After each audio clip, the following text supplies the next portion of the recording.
اللہ تعالیٰ حضرت سخی عبدالوہاب شاہ رحمۃ اللہ تعالیٰ علیہ کے مزار اقدس پہ ہماری حاضری اپنی بارگاہ میں قبول فرمائے، اور اللہ تعالیٰ ہم سب کو حضرت والا کا فیضان کما حقہ عطا فرمائے۔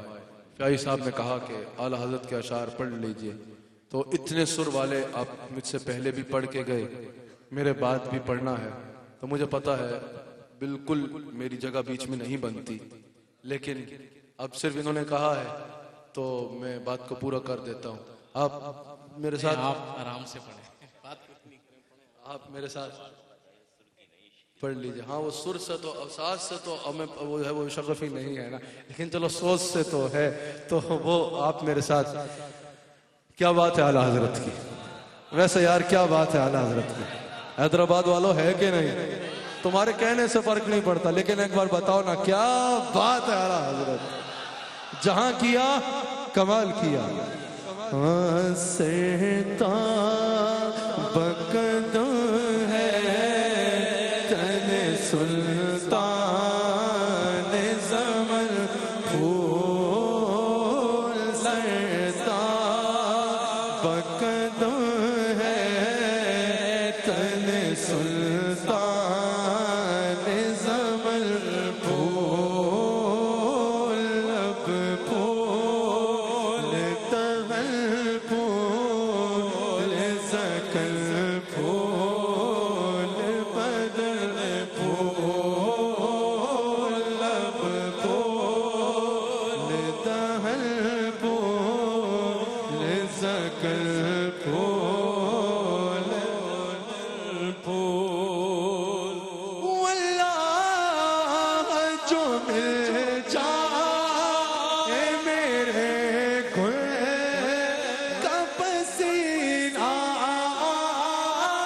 واللہ جو مل جائے میرے گل کا پسینہ، واللہ جو مل جائے میرے گل کا پسینہ، مانگے نہ کبھی تیرے لب چاہے دلل پھول، مانگے نہ کبھی تیرے لب چاہے دلل۔ ہاں کیا بات رضا اسے چمنستان کرم کی،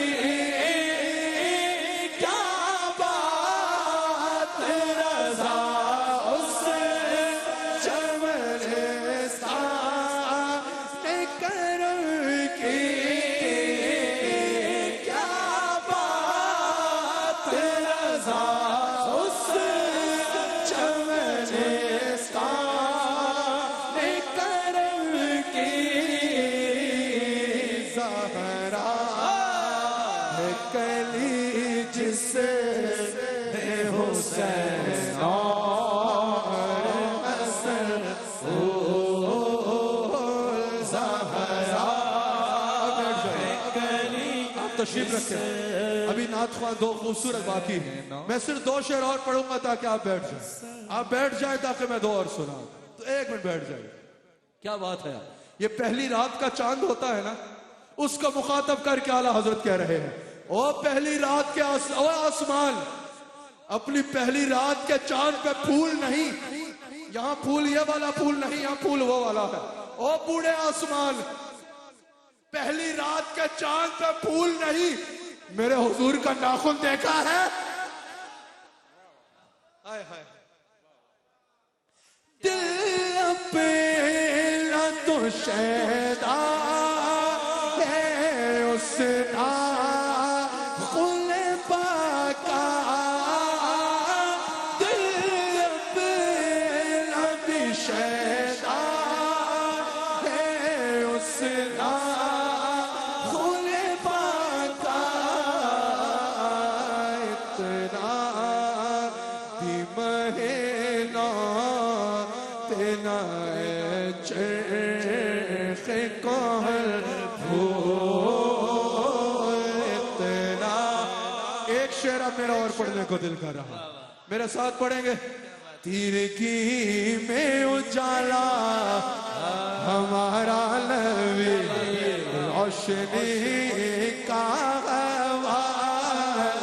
ہمارا نبی, میدان کملی والا ہمارا نبی.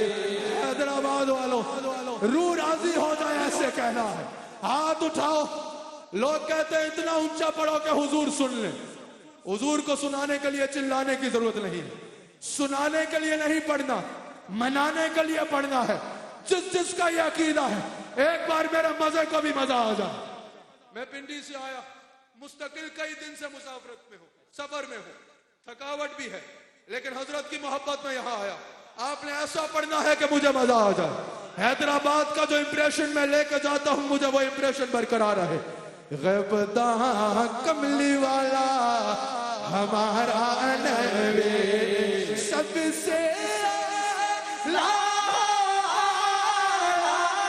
ہمارا نبی, سب سے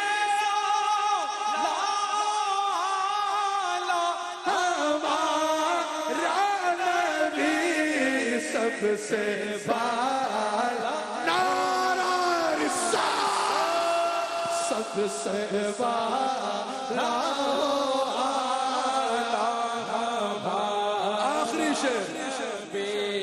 در پہ غیروں کے زحمت نہ فرمائیے. حیدرآباد والو بھیک لے لے مدینہ پاک چلے جائیے. کوئی دیتا ہے تو سامنے لائیے. کون دیتا ہے دینے کو منہ چاہیے. کون دیتا ہے دینے کو منہ چاہیے. بس دینے والے ہیں سچ. ایک بار یہ سب نے کہہ رہا ہے, کس کس کا یہ ایمان ہے کہ حضور دیتے ہیں. دینے والا ہے سچا ہمارا نبی, دینے والا ہے سچا ہمارا. نعرہ رسالت